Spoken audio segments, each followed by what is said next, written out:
Hi, this is Ed in San Diego, California, and you're on Global TV Talk Show. In just a few minutes, our very special guest, Robert Horsley, is going to appear for an executive dialogue with me here one-on-one. And we're going to be talking talking about some very interesting things. So many changes going on within the mobility industry and gee whiz, in business everywhere. Post-pandemic, post-recession, hopefully, into what's going to be a high growth and I think a high stress year coming up. Well, more about that later. Let me briefly explain by reading this bio of Robert Horsley, an old friend and client. He's been with FRAGOMEN for 30 years and 11 months. Currently, he's managing director. And I'm going to read this. He collaborates with clients and industry partners on program design and management, ensuring strategic alignment with the business. He focuses on integrating technology into workflows to support a better, more automated experience to benefit all the stakeholders. Robert recognizes and develops and generates opportunities for contextual integration, innovation, and partnerships, identifying visionaries and out-of-the-norm thinkers to advance the immigration industry and workforce management. You can see it has a broad scope and the energy and the intelligence to make it work. He lists his skills as entrepreneurism, global business strategy, executive leadership, and a futurist. That's really interesting. If you're not already sold on Robert Horsley, you will be by the time we finish this interview. He is a bright light. And he's involved with executive leadership at FRAGOMEN, technology CEO, FRAGOMEN WorkRight US, chairman at Industry Innovation and Transformation Group at ERC, Worldwide ERC. He's in an executive advisory role and angel investing. So we'll be right back with Robert Horsley of FRAGOMEN on Global TV Talk Show. Thank you. Stay tuned. Okay, we're back on Global TV Talk Show. Welcome. I'm in San Diego, as I just mentioned. Robert Horsley is in Northern California. Welcome, Robert. The whole of Northern California, I guess. Yeah. And I'm in the Bay Area. Yeah, Silicon Valley? Silicon Valley. I'm right at kind of in the middle, just south of the airport. And a little company called Meta made my little town famous. So before that, nobody knew it. All right. Okay, so I'm going to read this or look at these notes. First of all, we're going to talk about technology because I know that's one of your pet things now. And I want to learn about how the law firm, about FRAGOMEN, is using technology today, not only internally, but to help customers. And I'm a little confused about AI and a little fearful, but I understand there's overall AI and something called generative AI. What's the difference? Wow. Okay. You just named enough topics we could talk for a couple hours. Um, I think FRAGOMEN is a firm, and I'm, so grateful to work with the leaders I have over the years at FRAGOMEN and them being so forward-looking to embrace technology. I can't, however many decades ago, I think we were the first to really embrace it, to use it, to become a transparent organization and kind of try to be more seamless for the people we were working with. I can date that all the way back into the early 90s when we embraced it. So I think we continue to. I think that's the bottom line. We use technology to be more efficient, to be more transparent, to be just part of workflows that people have to and get to go through in their normal course of their day. I think you see us as, we don't see ourselves as a silo, but more integrated into, several different ecosystems. And I don't think, I know most people know me from the mobility space, from, how immigration fits into mobility. I would say that's a strategy, that immigration fits into mobility. I think mobility is a strategy. So I won't go there, but I would say I think we continue to push on and, really see ourselves as a talent enablement organization. So in order to enable talent, you do that through all kinds of means, whether it's, talent acquisition, talent deployment, talent management, talent development. You can think of all those different aspects of talent and how HR works. I would say immigration fits into that. And in today's world, technology is, a big part of the enablement, using our knowledge and enabling people to make good decisions and then execute from those decisions to really empower their talent to achieve business goals. Let me ask you about WorkRight Technologies. When did that start? Wow, great question. So WorkRight is a new brand that we're using to really, I think at its core right now, it's about the right to work, right? And I think this is a really big topic all around the world. And in the US, people have seen the right to work, and that whole process is something called the I-9. The I-9 form's been around since 1986. Late 1986 is when the government kind of adopted it. It first started in 87. That is the most complicated form in the world, in my mind. It's the easiest looking and the most complicated to complete compliantly. So we've built technology to fit into the onboarding ecosystem, if you will. So, people have to do all kinds of things before their first day and in the first few days of employment. So we kind of ingrained ourselves into that workflow to allow it easier to fill out this form and to do it compliant. So while it is not an easy form, we've tried to simplify how to do it by building our deep knowledge of immigration. It's at the end of the day, it's an immigration form to prove that you have the right to work here in the US, right? So obviously we facilitate that all day long. So we're also very good at being able to evaluate. Ultimately, we built a tool for people to complete this form, both the employees and their employers, in a streamlined way, but without sacrificing, the sophistication that comes with this form. There are people that just say, hey, we have to get this done. They leave themselves completely exposed. The government is very focused on this. I think our true north, if you will, is to simplify so people get it done, but to not sacrifice the sophistication that is embedded within that. I think it's, we work with some of the largest employers in the world as a firm. I think that halo, extends out into this right to work area. Now, WorkRight itself isn't just about the US, right? Because other countries have the same notion. They may not have a form per se. I think the UK has a defined process. Australia, Canada, a bunch of other countries around the world have defined processes. Some of them already have integrations with government, but every country is concerned with the person that's working there having the right to work. So that's where WorkRight really comes in, making sure that you feel comfortable as an organization, that everybody that's working in your organization has the right to work. It facilitates our tool. And that WorkRight is really a technology first. It's a SaaS technology that allows companies to put that in their technology stack.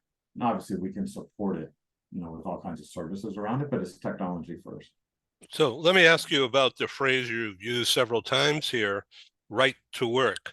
That means to some people, it's more like a liberal, progressive, I want to work, I have a right to work. And the other way is that you're not qualified in some way. And so the form identifies and corrects all of that.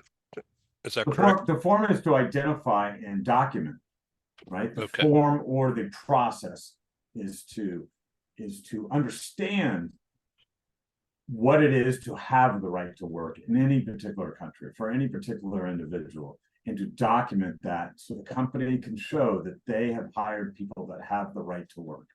And it looks at those from 100 and whatever 170 countries around the world. Everybody's a little bit different, but every country is concerned that people aren't working there that don't have the right to do that.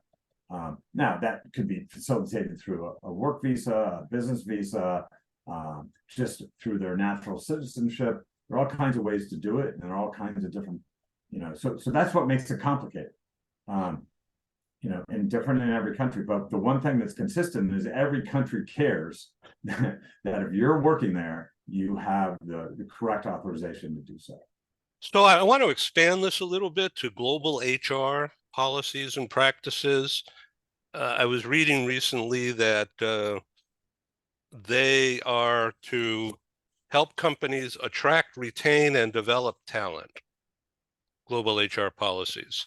And that means finding people, sourcing talent, onboarding, assessing, onboarding, and then training and deployment. The deployment often means international, cross-border. But now with nomads, I mean, everything's changing a little bit. So, would you like to address this?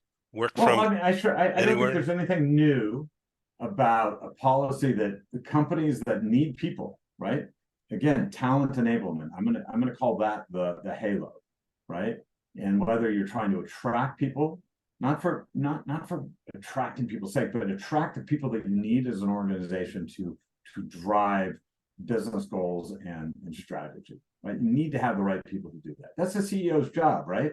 What do CEOs do? They determine a strategy for success, and that's going to return value to their shareholders. They make sure that that strategy is understood by their entire organization so it can be executed on, and then making sure that the organization has the right people to be able to do that. So talent as at the core of every CEO's concern, right? I'll tell you a fun story somewhere along the line here, just how connected CEOs can be to that talent strategy. But part of that is obviously, I think I said it from the get-go, right? Getting the right people, retaining and developing.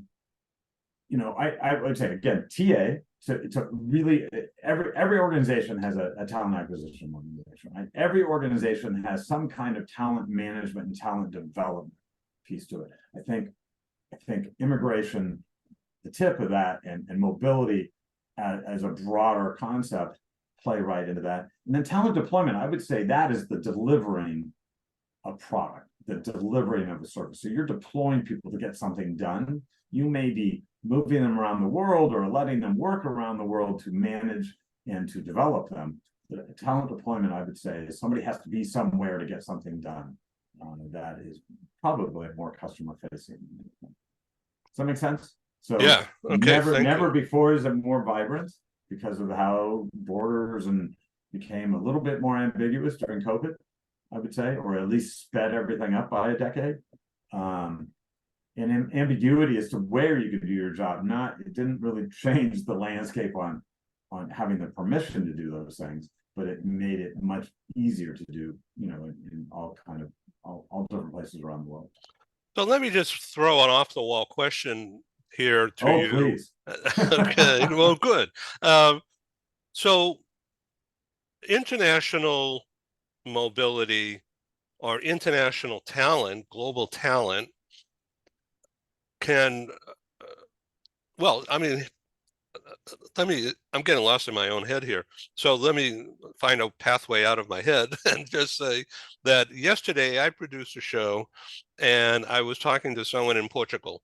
So I'm here in San Diego, but I was actually, quote unquote, working in Portugal, talking with this client.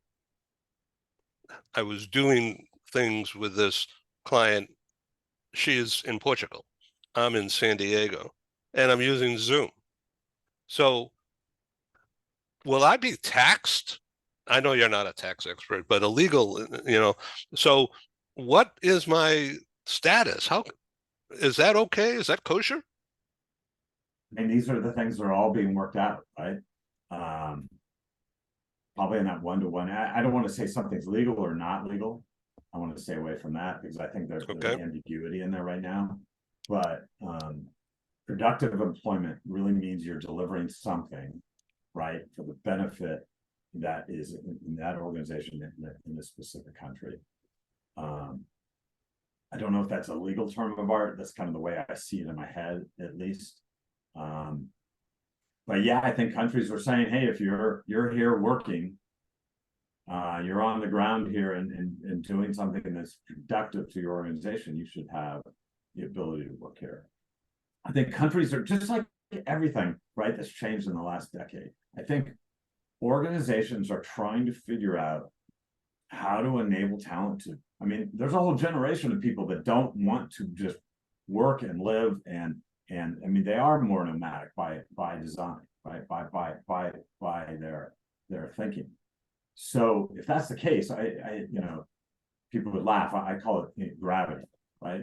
You need to embrace gravity early because it's going to win every time, right? So if gravity is that people want to work that way more, then we as business leaders and as business organizations need to figure out how to make that work, and as governments, right?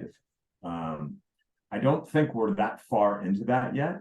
I don't think we're that far into how do you make sure that people are productive in a hybrid work environment, let alone a remote one. I think every CEO's got a little bit of a different take on are people effective and accountable and everything else working remotely. I see a lot of CEOs wanting people to come back to the office. My perspective of being a little bit more of a futurist in this and being more of an optimist, and again, embracing gravity early, is that we just don't have, we went so fast. I mean, really, in 6 months' time, everybody was working remotely. And something that we were probably going to get there in 10 years' time, but we did it in 6 months. And the infrastructure, the tools, how do you train people? How do you get them to understand your culture? How do you get them to have a community? All the problems that used to be solved by being in office, they haven't been all solved digitally yet. I don't know that that's a reason to return to the past.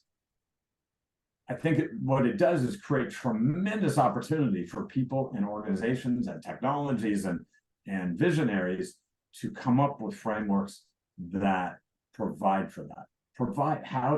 Is the only way to build culture and to let people understand culture to do that around a water cooler? I would submit no. Right? A lot of people would submit, well, it comes kind of vicariously, when you're amongst people. Well, maybe so, but they're just like, so many things. You need to figure out what the next evolution of that will be. I don't think we're there yet. Again, from an investment perspective, those are the things I look at, is how are you going to do this in the future rather than resorting to the way you done in the past. I like to say you can't build an electric vehicle with combustible parts.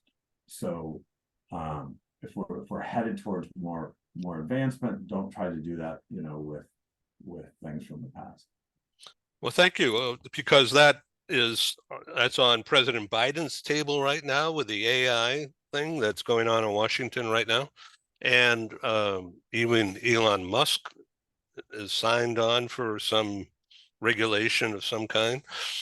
So it's coming. AI is a whole different animal, right? So I think President Biden, and he's jumping in saying, hey, whoa, right? We got to be careful here. Look how powerful this can be. I mean, look at the writers in the entertainment space are worried about AI, right?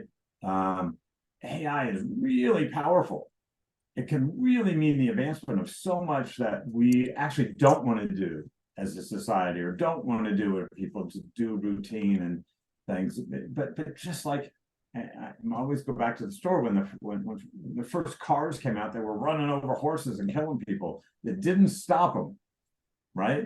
We just had to adjust for that, adjust for those things. Maybe make roads a little bit different. Maybe a set of rules so who had the right of way for what. But it didn't stop. I'm not advocating for people going out and killing horses, or being okay with automated cars killing people. I think we need to go about things civilly and just cautiously. However, not doing it is not an option. You can't. What's the saying? You know, the toothpaste is out of the tube, and people are embracing this. I think AI is great, but AI is so good. It sounds whatever answer you get from ChatGPT sometimes sounds like, whoa, that was highly informed. It sounds so good you believe it. But just like everything, it's all dependent on the information it's based off of. And we all have been proved that the information that exists out there in the digital world isn't always right. So if the basis for it isn't always right, then how is the answer going to be right? So I think a lot of those things still have to be worked out. I know as a firm on our own, right? Well, we are holders of the largest holder of immigration knowledge in the world by far, right?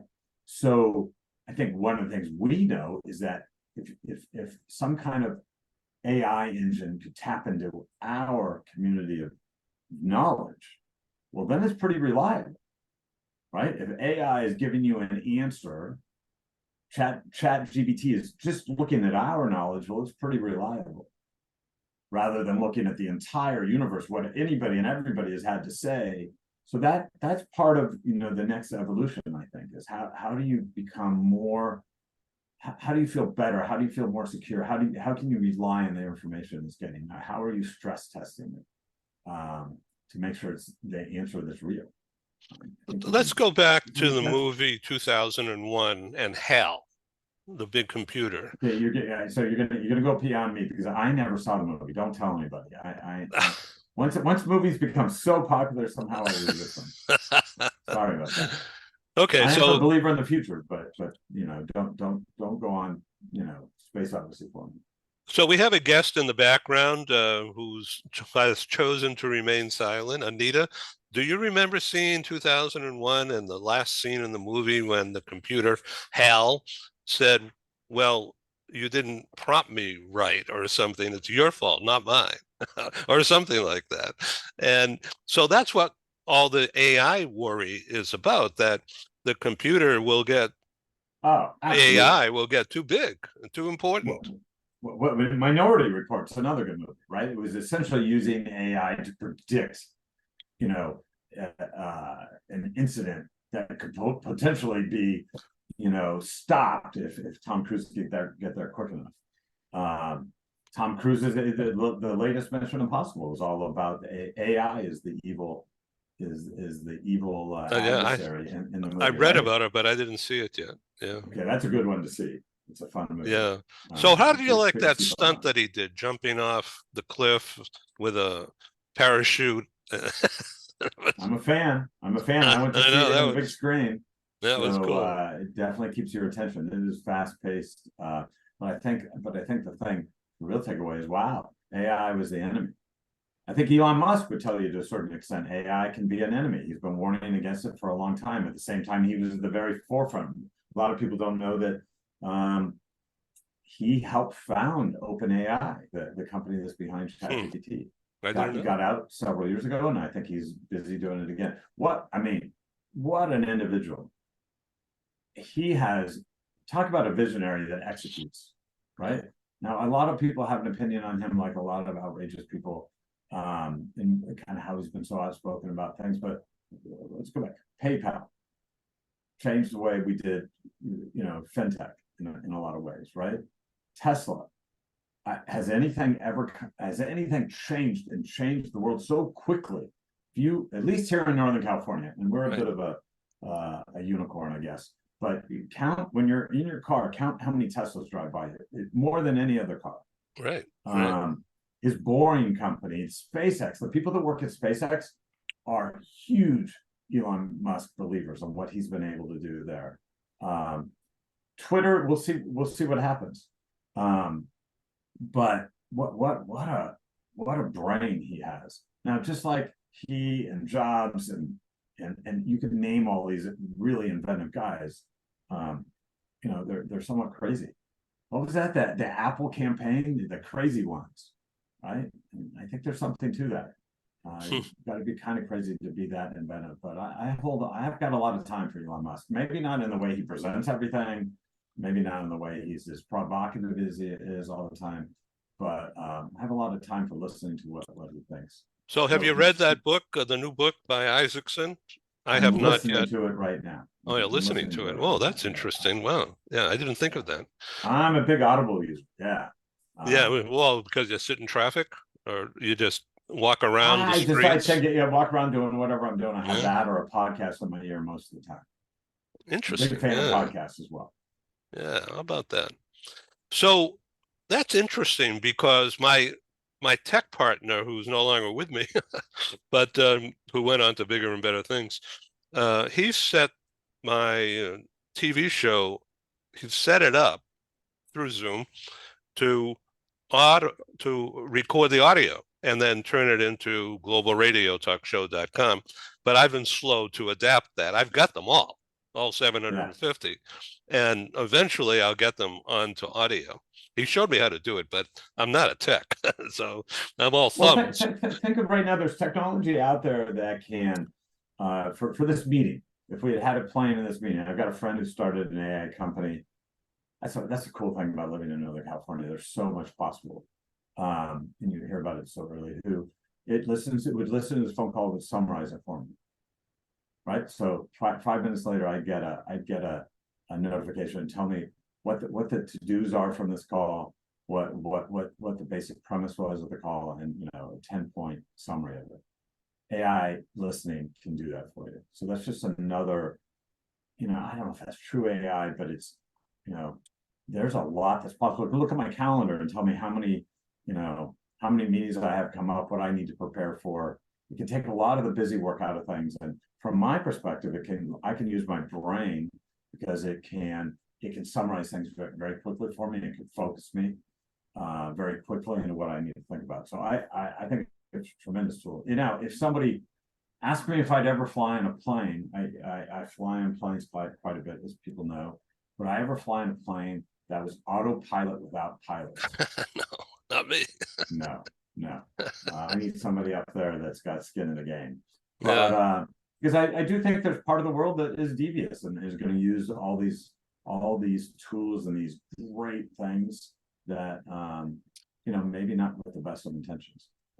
One of my kids is in the crypto space and very early adopter and CEO of a crypto index fund.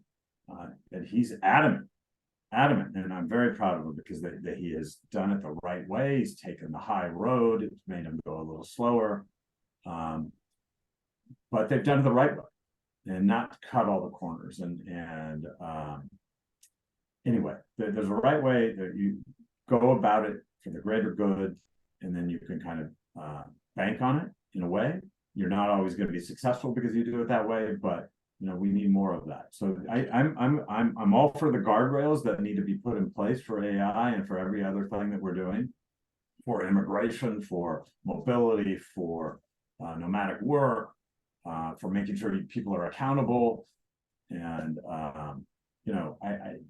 by working remotely, I do think people are people, and they're gonna navigate themselves to kind of how they want to do things.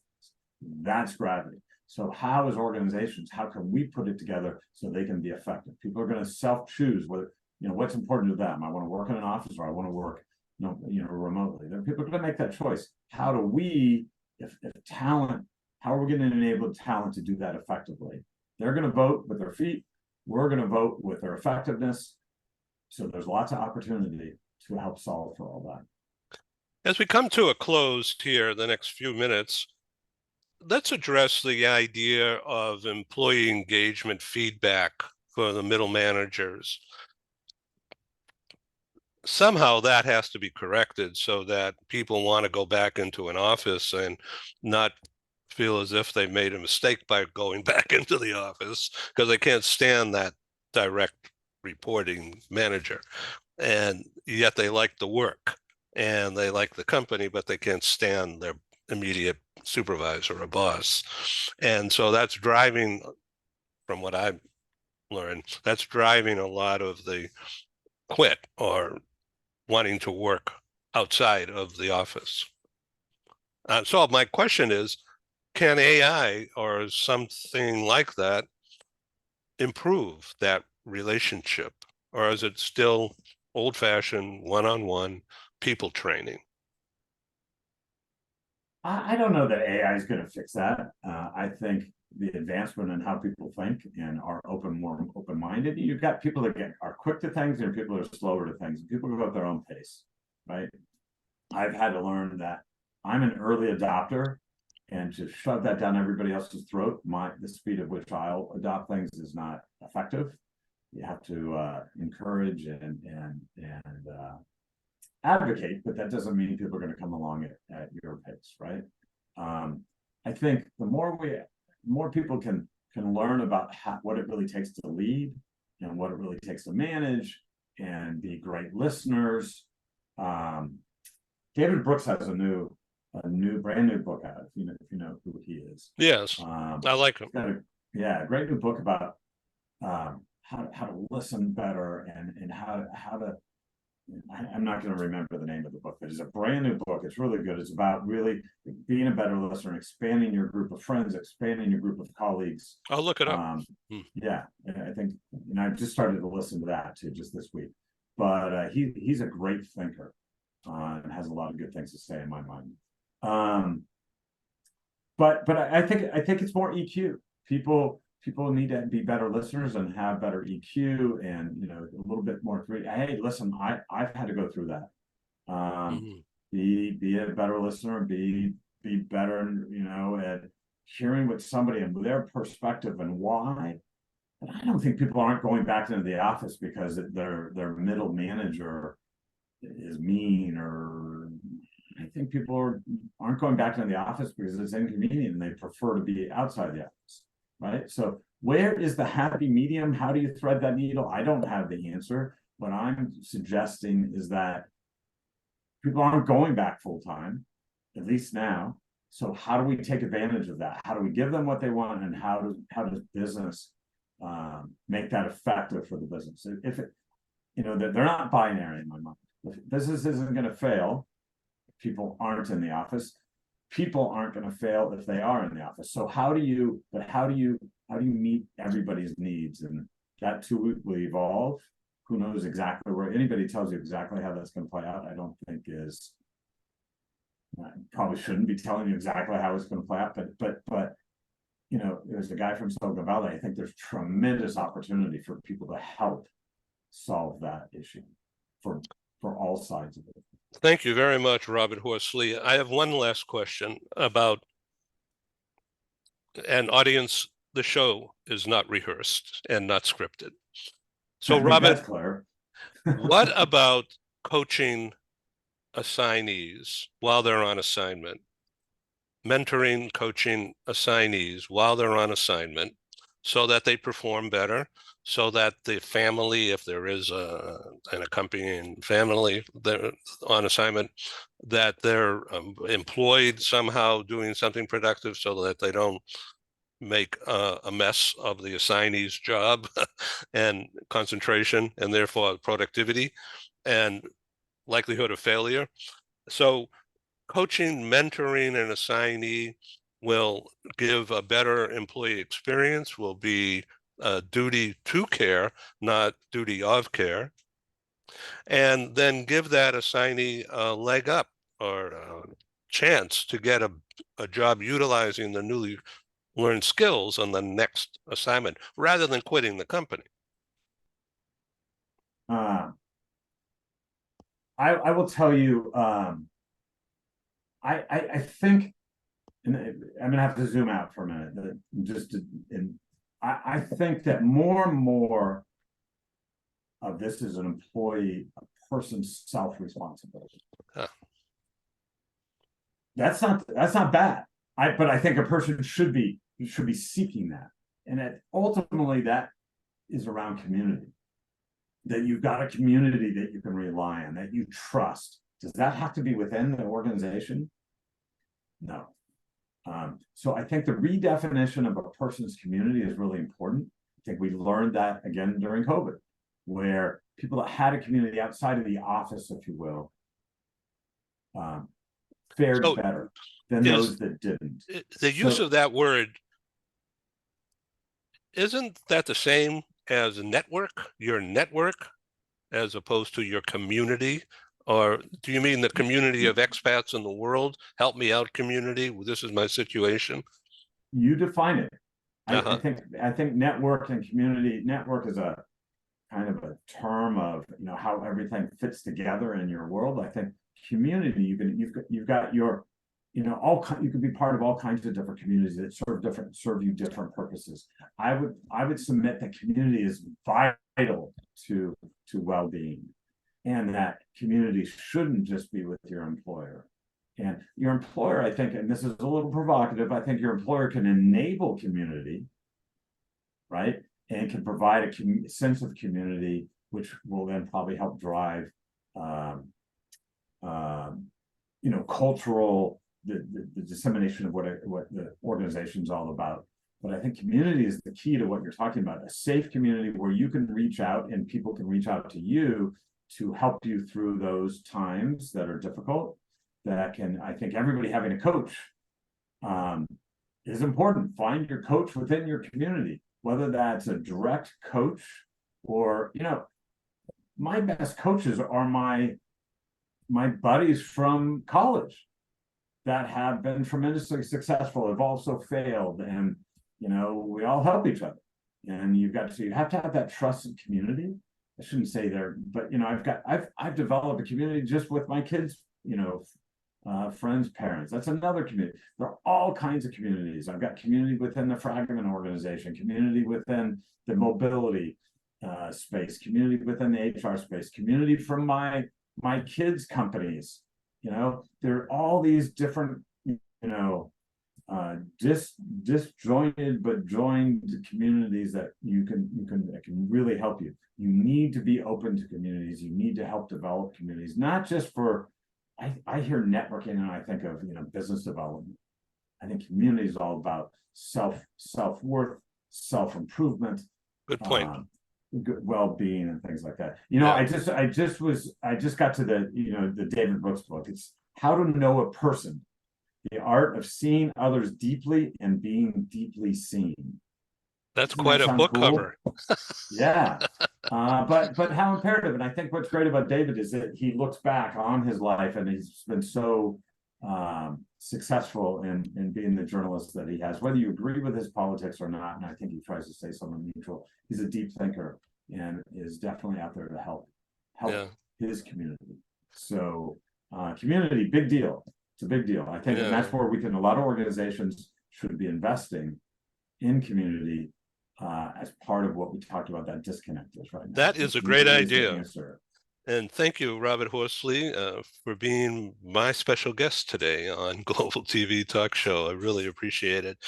We'll get back to you soon. Absolutely. Let me tell you one last thing, Ed. I'm grateful to you. You decades ago embraced me as I kind of took a step from inside of FRAGOMEN to being more out-facing FRAGOMEN. And you were really, really helpful to me and really gracious right at the start, to embracing me in the community, the mobility community, helping me